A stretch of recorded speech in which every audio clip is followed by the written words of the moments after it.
Storm Publishing presents The Cottage at Clamshell Bay, written by Sarah Jane Bailey and read by Liza Ross.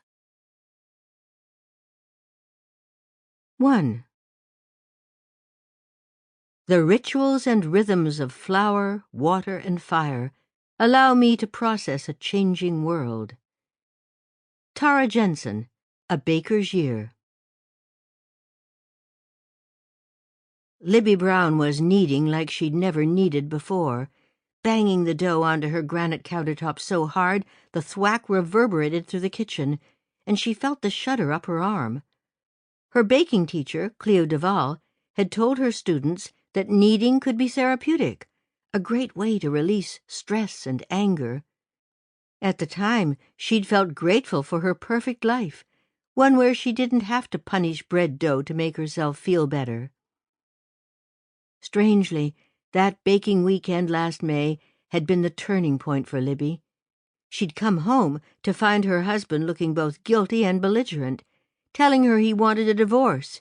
His business interests had been taking him to Eastern Europe more frequently and for longer stretches, and it seemed some of that business had been very personal. Like a leggy model from Prague personal. Panic still clawed at Libby's chest whenever she thought back to those terrible first few days when she'd learned her safe, perfect life was shattering and she couldn't fix it. Victor had promised he'd take care of her and the kids. She wasn't to worry. Thwack!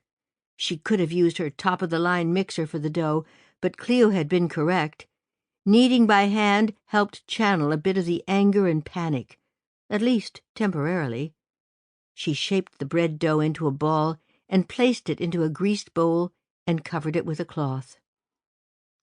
Victor had been in such a hurry to leave that he'd been more than generous, giving her the house, primary custody of the children, and healthy alimony and child support. She didn't contest the divorce. What was the point? So he'd been free of her in just over 4 months. Libby put the oven timer on for an hour.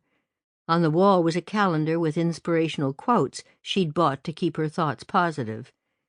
It was January, a brand new year, and the featured photo was of skaters on an outdoor rink sparkling in the sunshine, and a Helen Keller quote, "Keep your face to the sunshine, and you cannot see a shadow."